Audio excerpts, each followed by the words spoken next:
नमस्कार मित्रों, desire point channel के आज के इस नए वीडियो लेक्चर में मैं हूं अमित दुबे। और आज के इस वीडियो लेक्चर में हम नरेशन के आगे के टॉपिक का अध्ययन करेंगे। यानी हमने अभी तक नरेशन में असर्टिव सेंटेंस को पढ़ लिया है और आज के इस वीडियो लेक्चर में हम इंट्रोगेटिव सेंटेंस से भी आपको परिचित कराएंगे, अवगत कराएंगे। ध्यान दीजिएगा, आज की क्लास बहुत ज़्यादा मज़ेदार होने वाली है और आप आज बहुत सारी नई चीज़ों को सीखने वाले हैं। चलिए, इंट्रोगेटिव सेंटेंस पर चलने से पहले एक छोटी सी बात को हम और ध्यान से समझ लेते हैं। ध्यान से देखिएगा। देखिए भैया, यहाँ पे कुछ और चेंजेस ऐसे हैं जो आपको पढ़ने हैं। एक बात मैं आपको स्पष्ट रूप से बता दूं कि नरेशन पढ़ते वक्त नरेशन को पढ़ना एक ऐसा समय होता है जब बच्चे के मन में बहुत सारे प्रश्न उठते रहते हैं और वो उनके पीछे भागता रहता है। तो आप प्रश्नों को उठने दीजिए और प्रश्न के पीछे भागिए। लेकिन आप एक बात और ध्यान रखिए कि आपको क्लास के साथ ही चलना है, ठीक है। जैसे बहुत सारे बच्चे आगे के नरेशन के क्वेश्चंस भी पूछ लेते हैं कमेंट करके, तो आपको आगे नहीं भागना, ठीक है। आपके मन में प्रश्न आ रहा है, आप भागिए, लेकिन आपको मेरे साथ भी चलना है ताकि मैं आपको सिखा सकूं, मैं आपको बता सकूं। मैं पढ़ा नहीं रहा, मैं सिखा रहा हूं, ठीक है। तो मैं सिखा सकूं आपको कि इसके साथ कैसे खेलते हैं। तो खेलना है, पढ़ने के चक्कर में नहीं पढ़ना है। खेलिए, आराम से सीखिए, ठीक है। तो देखिए, एक चेंजेस और यहाँ पे हैं कि अगर आपको डायरेक्ट स्पीच में अगर आपको एगो मिलता है तो उसको आपको बिफोर में चेंज कर देना है। कम मिलता है तो कम को गो लिख देना है। हेंस मिलता है तो उसको देंस कर देना है। हेदर मिलता है तो उसको देयर कर देना है। हेयर है तो उसको देयर कर देंगे। नाउ का देन हो जाता है। दिस का दैट हो जाता है। दीज का दोज हो जाता है। दस का शो हो जाता है। टू नाइट का दैट नाइट हो जाता है। टुडे का दैट डे हो जाता है। टुमारो का द नेक्स्ट डे और यस्टरडे का द प्रीवियस डे हो जाता है। लास्ट नाइट या फिर लास्ट वीक या फिर लास्ट ईयर का हो जाता है द प्रीवियस नाइट या फिर द प्रीवियस वीक या फिर the previous year. Next week, next month, next year कुछ भी दिया हो तो उसको कर देंगे द फॉलोइंग वीक या फिर द फॉलोइंग मंथ या फिर द फॉलोइंग ईयर। और यस्टरडे मॉर्निंग का होता है द प्रीवियस मॉर्निंग। इन सबको आपको याद कर लेना है। ज़्यादातर जो बोर्ड एग्ज़ाम में पूछे जाते हैं उन्हें मैंने नोटिस किया है, टुमारो आ जाता है, यस्टरडे आ जाता है, टुडे भी आता है, टू नाइट का डेट नाइट होता है। टू जहाँ पे रहेगा वो डेट हो जाएगा, सीधी सीधी बात है। दस आ जाता है। दीज दोज को आप चेंज ही कर लेंगे। नाउ आ जाता है। हेंस देंस कम अगो एगो। ये सारी चीज़ें ज़्यादातर पूछ ली जाती हैं, लेकिन अगर आप मेरी माने तो आपको सारे पढ़ लेने हैं। अच्छा, तो इसको आपको नोट करके लिख लेना है, ठीक है। अब हम चलते हैं इंट्रोगेटिव सेंटेंस की ओर और समझते हैं। बहुत प्यार से और बड़े आराम से मेरी एक बात को गांठ बांध कर याद कर लीजिए। इंट्रोगेटिव सेंटेंस दो प्रकार के होते हैं। भागना नहीं है, जिसे भागना है वो भाग सकता है, लेकिन अगर आप मुझसे पढ़ रहे हैं तो ध्यान दीजिए, आपको भागना नहीं है, आपको सीखना है और नरेशन में आपको बेस्ट प्रदर्शन करना है। ध्यान से समझिएगा। दो बातें आपको नोट कर लेनी है इंट्रोगेटिव सेंटेंस में। पहली कि रिपोर्टिंग वर्ब में सैड को आस्क्ड या इंक्वायर्ड ऑफ में बदल देते हैं। ज़्यादातर आस्क्ड में बदला जाता है, लेकिन दूसरा वाला भी जानते रहिए, ठीक है। दूसरी बात, इनडायरेक्ट नरेशन में प्रश्नवाचक वाक्य को साधारण वाक्य असर्टिव सेंटेंस में बदल देते हैं। क्या लिखा है नहीं समझ में आया, कोई बात नहीं, जब सॉल्व कराएंगे तब समझ में आएगा। ध्यान दीजिए, मेरे समझाने की बात को ध्यान से समझिएगा। ये जो इंट्रोगेटिव सेंटेंस होता है, ये इंट्रोगेटिव सेंटेंस जो है ये दो प्रकार का होता है। एक तो वो होते हैं जो यस नो वाले होते हैं, यानी प्रश्नवाचक ऐसे वाक्य जिनमें हम केवल यस या फिर नो में उत्तर दे सकते हैं। और दूसरे वो होते हैं जो हु यानी WH फैमिली वाले क्वेश्चन से स्टार्ट होते हैं, जिनके लिए हमें रीज़न बताना होता है।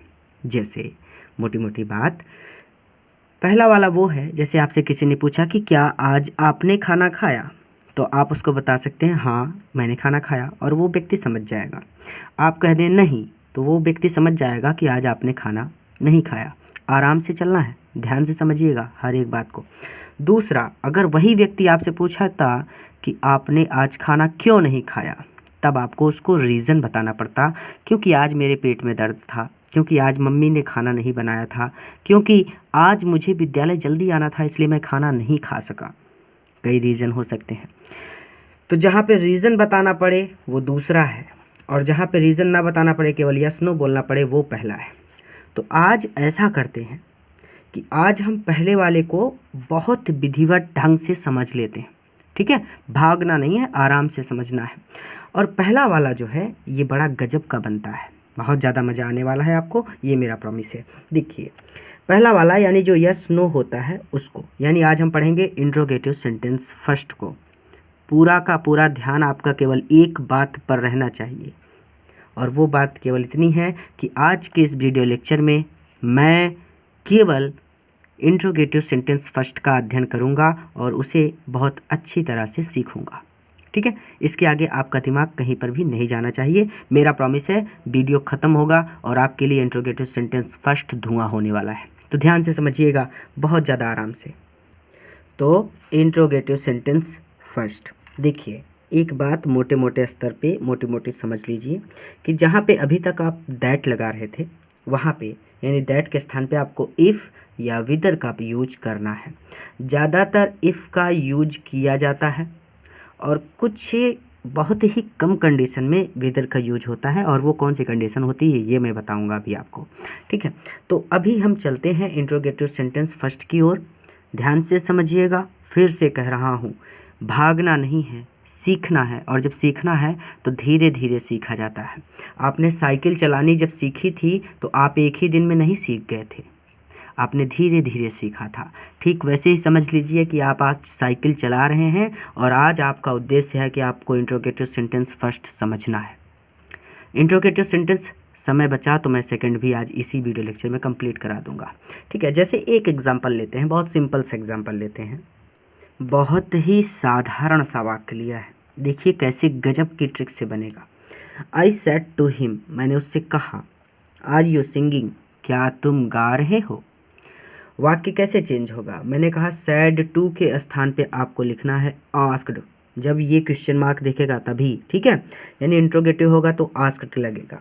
तो आई सैड का हो जाएगा आई आस्क्ड, यहीं पे टोल्ड कर दिया करते थे, अब आस्क्ड करेंगे, ठीक है, कुछ भी चेंज नहीं हुआ। फिर हिम,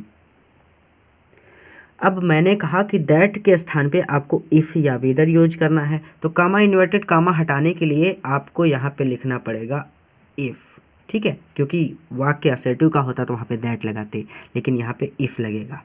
अब आपके मन में दूसरा प्रश्न आया कि सर वेदर का यूज क्यों नहीं हुआ, तो आगे बता रहा हूँ वेदर का यूज क्यों करेंगे और कब करेंगे, कैसे करेंगे।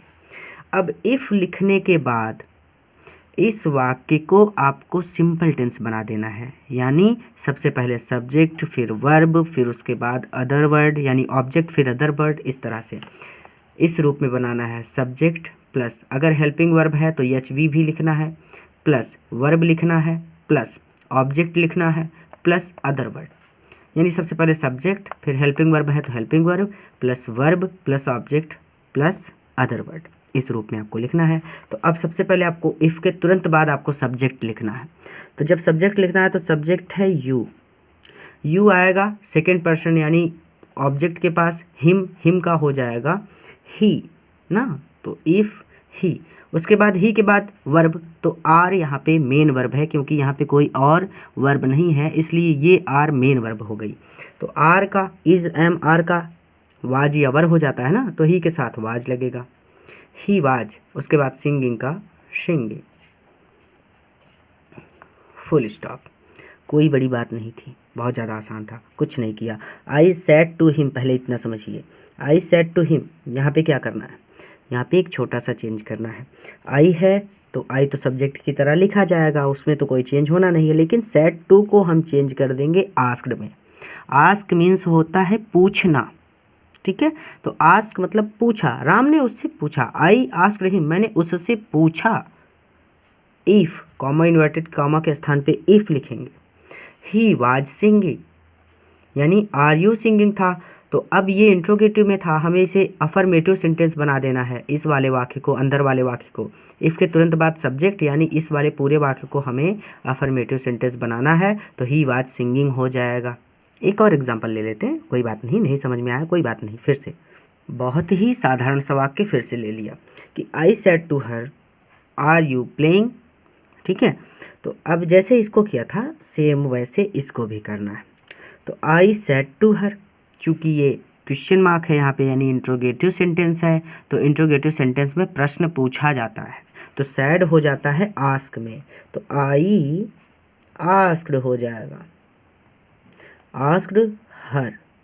कॉमा इन्वर्टेड कॉमा हटाने के लिए इफ़ लगता है, तो हम लगा देंगे इफ़। ज़्यादातर इफ़ का ही यूज होता है, बहुत क्रिटिकल कंडीशन में वेदर लगता है, और वेदर कब लगता है मैं आपको बताता हूँ। ठीक है, तो आस्क्ड हर इफ़। अब इफ़ के बाद हमें इस वाले वाक्य को बना देना है अफर्मेटिव सेंटेंस। तो अफर्मेटिव सेंटेंस में सबसे पहले सब्जेक्ट लिखा जाता है, तो यू है, तो भैया यू को ले करके, चूँकि सेकंड पर्सन है तो यू को लेके आएंगे इस वाले सेंटेंस के ऑब्जेक्ट के पास। तो हर का यानी सी के लिए होता है, तो हो जाएगा सी। इज एम आर के स्थान पे वाज एवर, तो सी के साथ वाज, उसके बाद प्लेइंग। ठीक है, फुल स्टॉप। बस इतना ही तो करना था और कुछ नहीं करना था। अच्छा, अब मैं आपको बताता हूँ कि वेदर कब लगता है। देखिए एक छोटा सा एग्जांपल लेता हूँ। और अगला वाक्य है कि मोहित सेड टू सुमित, मोहित ने सुमित से पूछा यानी सेड कहा, will you go to school today, क्या तुम आज स्कूल जाओगे। वाक्य को ध्यान से समझिए, यहाँ पे सुमित से मोहित पूछ रहा है ना, तो इसका मतलब ये है कि सुमित कह सकता है कि हाँ मैं स्कूल जाऊँगा, या फिर सुमित ऐसे भी कह सकता है कि नहीं मैं स्कूल नहीं जाऊँगा। बात को ध्यान से समझिए कि यहाँ पे सुमित की मर्जी है। जैसे मैंने आपसे पूछा कि आप कॉफ़ी पिएंगे या फिर चाय पिएंगे, तो आपकी मर्जी है ना कि आप मुझे बता सकते हैं कि आप कॉफ़ी पिएंगे या फिर आप चाय पिएंगे। मैंने पूछा आप दाल भात खाएंगे या फिर पनीर की सब्ज़ी खाना आप पसंद करेंगे, तो भाई आप बता सकते हैं कि नहीं मुझे दाल चावल अच्छा लगता है, मैं दाल चावल खाऊंगा।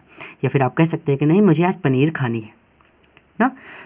ऐसी विशेष स्थिति जहाँ पे ऑप्शन दिया जाए, जहाँ पे ऐसा लगे आपको कि ऑप्शन दिया जा रहा है, वहाँ पे वेदर लगता है।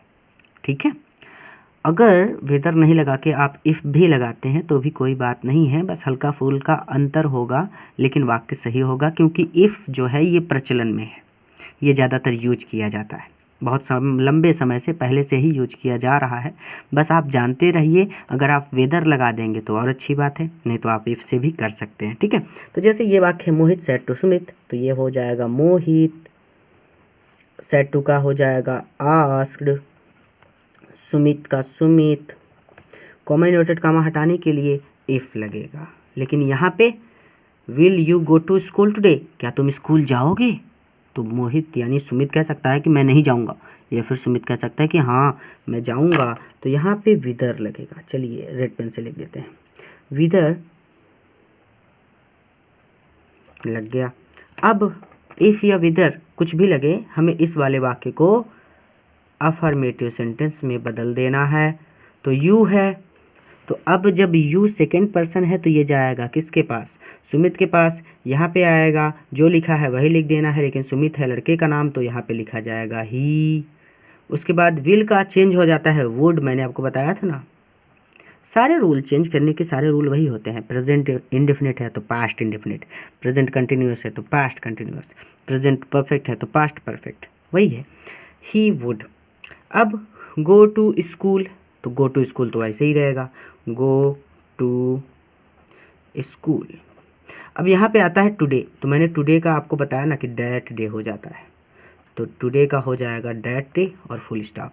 यहाँ पे दो चीज़ें सीखी, ये चेंजेस कैसे करने हैं और दूसरा वेदर का यूज कब होगा, तो ये बात समझ में आई। अब चलिए हम आगे चलते हैं, आगे चलेंगे। देखिए एक वाक्य और समझ लेते हैं, क्योंकि ऐसा वाक्य भी आपको कहीं ना कहीं पे मिल सकता है। जैसे वाक्य है कि आई सेड टू हिम, मैंने उससे कहा, कैन यू टेल मी, क्या तुम मुझे बताओगे, व्हाट द टाइम इज़, कि क्या समय हो रहा है। इस वाट को देखकर कंफ्यूज नहीं होना है, ये वाक्य जो है ये समय को पूछने का तरीका है। व्हाट द टाइम इज़ यानी समय क्या हो रहा है, क्या समय हो रहा है, ये बता सकते हो आप मुझे, तो ये भी इंट्रोगेटिव फर्स्ट ही है। सेकंड नहीं है, इसको भी वैसे करेंगे, यानी आई सेड टू हिम। अच्छा एक चीज़ और, वह मुझे बता भी सकता है और नहीं भी बता सकता, तो मैं चाहूँ तो वेदर का यूज कर सकता हूँ, लेकिन यहाँ पे इफ़ से ही कर देते हैं, और इफ़ से ही आप किया करिए ज़्यादातर। अगर आपका मन कहे तो आप वेदर से कर सकते हैं तब जब आपको समझ में आए, नहीं तो रहने दीजिए। तो आई सेड टू हिम का हो जाएगा आई आस्क्ड हिम। यहाँ पे कॉमा इन्वर्टेड कॉमा हटाने के लिए इफ़। अब इसके बाद पूरा का पूरा वाक्य बनेगा अफर्मेटिव सेंटेंस में, ये सारा का सारा। तो यू है सेकंड पर्सन, जाएगा हिम के पास तो ही हो जाएगा। कैन का हो जाएगा कुड, मैंने कहा ना हेल्पिंग वर्ब पहले लगेगी, हेल्पिंग वर्ब। फिर उसके बाद tell, can you tell me, वाक्य देख रहे हैं। तो कैन का यहाँ पे हम कुड कर चुके हैं, तो ये टेल तो टेल जैसा ही रहेगा, ठीक है, यानी टेल। अब मी है, अब ये जो मी है तो आई के पास आया तो आई ही है, तो यहाँ पे मी ही रहेगा। अच्छा ये आपको नहीं समझ में आया ना, देखिए जैसे ये मी है तो ये भी फर्स्ट पर्सन है। फर्स्ट पर्सन जब आएगा आई के पास तो यहाँ पे आई है, लेकिन यहाँ पे ऑब्जेक्टिव केस में ही रहेगा, यानी जैसा है वैसा ही रहेगा, कुछ चेंजेस नहीं होंगे, ठीक है। तो मी का मी ही रहेगा। अब what the time, what the time ये भी उतना ही रहेगा, यानी what the time. Is, is का हो जाता है वाज, मैंने पढ़ाया ना आपको, इज का वाज, आर का जहाँ तक सब्जेक्ट के अनुसार होता है वो तो I asked him if he could tell me what the time was, इतना करना था। अच्छा अगर ऐसे वाक्य आ जाएं जो डू से या फिर डिड से ऐसे स्टार्ट हो तो उन्हें कैसे करेंगे, चलिए उसको भी देख लेते हैं। जैसे वाक्य डू से स्टार्ट हो तो क्या होगा, अब इसमें भी कंडीशन है, ठीक है। चलिए यदि वाक्य डू या डज से हो, क्योंकि अभी हमने विल से समझा, कैन से समझा, बहुत सारी चीज़ें हेल्पिंग वर्ब थी जो उनसे समझा, लेकिन हमारा डू और डिड रह गया है अभी भी। तो हम सोच रहे थे कि अगर वाक्य डू या डज से शुरू होगा तो कैसे चेंज करेंगे। ध्यान दीजिएगा, डू या डज से शुरू हो और नॉट ना आया हो, ठीक है, ये इसलिए है जब नॉट ना आया हो, नॉट आ गया तब तो गड़बड़ हो जाएगी। ध्यान दीजिएगा, she said to me do you know Rohan, अगर नॉट आता है तो भी कोई विशेष चेंज नहीं होगा, लेकिन मैं एक बार आपको बिना नॉट के और एक बार आपको नॉट के साथ बात को समझाने का प्रयास कर रहा हूँ। तो जब नॉट नहीं आया है तब देखिए कैसे होगा। ये है सी सेड टू मी, तो भैया ये तो हो जाएगा सी आस्क्ड मी, यहाँ तक कोई दिक्कत नहीं होनी चाहिए। अब सी आस्क्ड मी के बाद डू यू नो सो रोहन, क्या तुम रोहन को जानते हो। इफ़ से भी कर सकते हैं और वेदर से भी कर सकते हैं। वेदर से इसलिए कर सकते हैं क्योंकि मैं बता सकता हूँ कि नहीं मैं रोहन को नहीं जानता, या फिर मैं बता सकता हूँ कि हाँ मैं रोहन को जानता हूँ। तो चलिए वेदर से कर देते हैं ताकि हमारा कोई डाउट बाकी ना रह जाए, ठीक है। आपको दोनों तरह से सिखाने का प्रयास कर रहा हूँ, इफ़ से करते हैं तो भी सही है। अब वेदर के बाद इस वाक्य को, चूंकि ये प्रेजेंट इंडेफिनिट टेंस है, तो इसको चेंज कर देंगे पास्ट इंडेफिनिट टेंस में। पास्ट इंडेफिनिट टेंस का रूल होता है सब्जेक्ट प्लस वर्ब की second form plus object plus other, ठीक है। तो अब सबसे पहले सब्जेक्ट चाहिए, तो सब्जेक्ट है यू, यहाँ पे ये यू जाएगा मी के पास। अब मी का हो जाएगा आई, आई के बाद वर्ब की सेकेंड फॉर्म नो, नो का होता है सेकेंड फॉर्म न्यू। उसके बाद रोहन का तो रोहन ही रहेगा ना, तो ये हो जाएगा रोहन, फुल स्टॉप। तो अस्सी asked me whether I knew Rohan. अच्छा एक वाक्य और ताकि आप और अच्छी तरह से समझ सकें। दूसरा वाक्य है कि Sita said to Hari do you go there, Sita ने हरी से कहा डू यू गो देयर, क्या तुम वहाँ जाओगे। तो ये वाक्य कैसे, सीता का सीता, सेड टू का asked, Hari comma inverted comma do you go there, मैं कह सकता हूँ कि मैं नहीं जाऊँगा, मैं कह सकता हूँ कि मैं जाऊँगा। तो आप चाहें तो यहाँ पे सीधा इफ़ से करिए, सिंपल रहेगा, ठीक है। तो if do you go there, ज़्यादातर इफ़ से किया करिए, ठीक है। जब आपको ना समझ में आए कि किससे करना है तो आप इफ़ लगाएंगे, हमेशा याद रखिए। वेदर का यूज बहुत कम होता है। तो इफ़, अब इसको चूँकि ये प्रेजेंट इंडेफिनिट टेंस है, अब इसको पास्ट इंडेफिनिट टेंस में चेंज करना है, तो यू जाएगा पहले, चूँकि सेकंड पर्सन है तो हरी के पास, तो हरी के पास जाएगा तो हरी लड़के का नाम है तो ही, जो लिखा है वही लिखना है ना, पढ़ाया पहले लेक्चर में, मैंने सब कुछ बताया है, अगर नहीं देखा है तो जाके देखो, ठीक है। तो ही। अब उसके बाद वर्ब की सेकंड फॉर्म, तो गो, वेंट, गॉन होता है ना, तो गो का हो जाएगा वेंट, ही वेंट, अब ही वेंट के बाद देयर, तो देयर का देयर ही रहेगा, हेयर होता तो देयर कर देते, लेकिन देयर का देयर ही रहता है, तो Sita asked Hari if he went there. अच्छा, एक ऐसा वाक्य जिसमें नॉट भी आया हो, जैसे डू के बाद नॉट भी आया हो, तो उसको कैसे करेंगे, यदि नॉट भी आया हो, जब नॉट आया हो तब कैसे करेंगे, चलिए एक वाक्य उसको भी समझ लेते हैं, ठीक है। अब ध्यान से समझिएगा एक नई बात, अब ये वाक्य जो है ये affirmative, I am so sorry, ये प्रेजेंट इंडेफिनिट का इंट्रोगेटिव नेगेटिव सेंटेंस है, यानी नॉट भी आया है, ठीक है।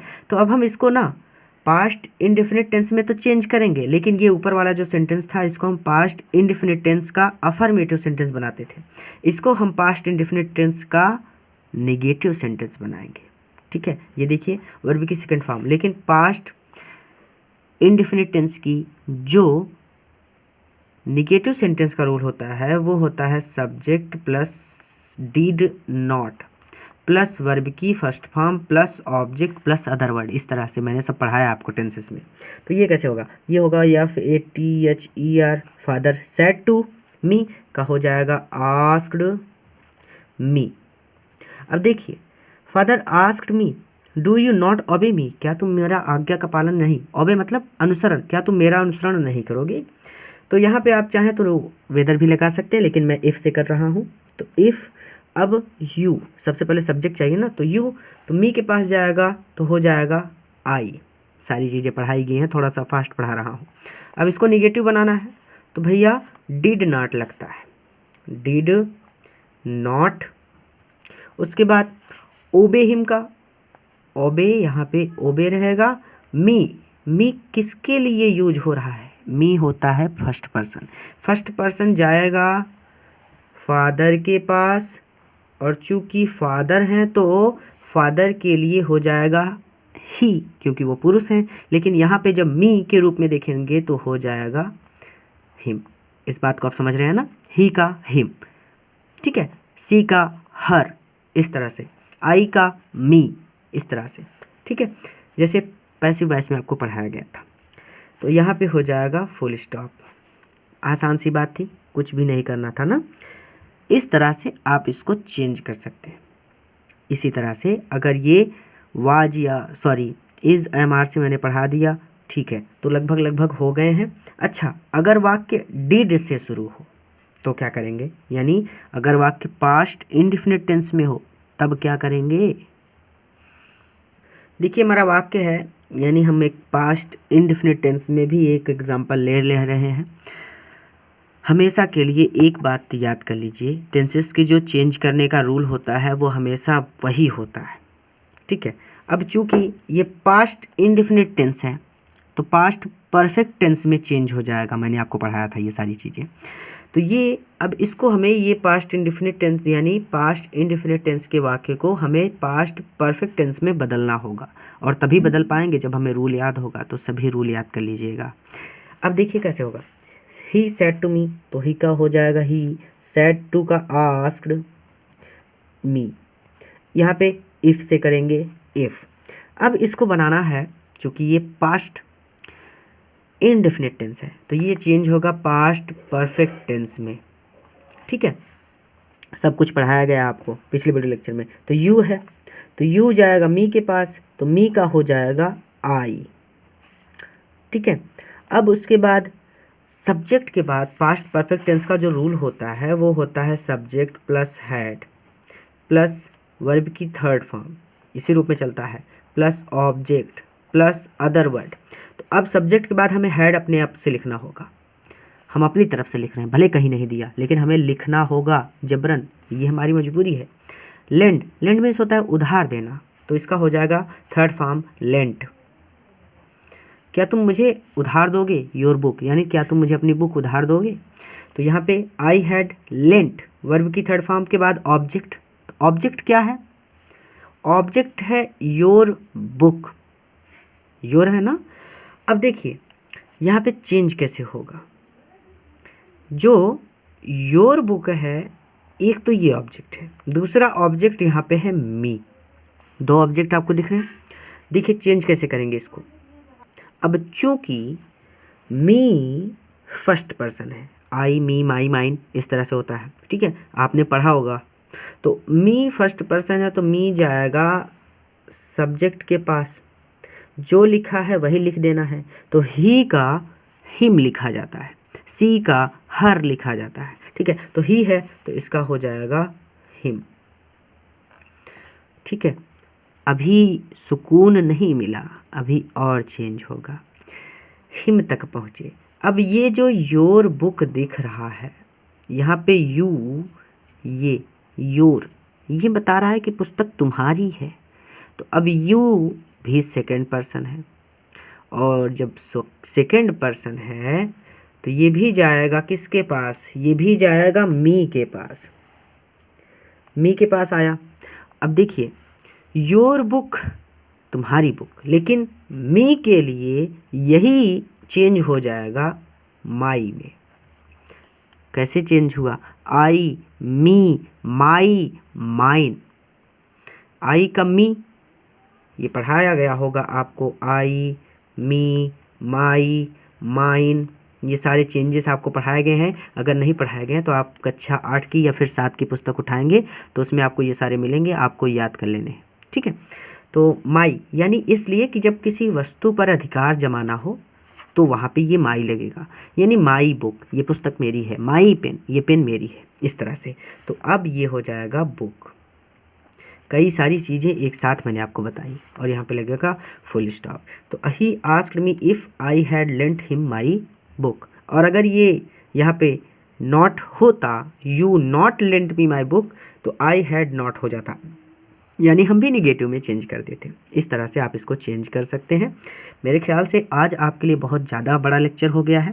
तो आगे अगले वीडियो लेक्चर में हम इंट्रोगेटिव सेकंड का अध्ययन करेंगे। जितना ज़्यादा हो सके आपको खूब सारी एक्सरसाइज करनी है ताकि आपको बहुत अच्छी तरह से इंट्रोगेटिव फर्स्ट समझ में आ जाए। पूरा वीडियो देखने के लिए धन्यवाद। नए हैं तो चैनल को सब्सक्राइब कर लीजिए और अपने मित्रों के साथ भी इस वीडियो को ज़रूर शेयर कीजिएगा ताकि वहाँ भी इसका लाभ ले सकें। आशा करता हूँ आपको ये टॉपिक समझ में आया है। खूब सारी एक्सरसाइज कीजिए। नए वीडियो लेक्चर में फिर से मुलाकात होगी।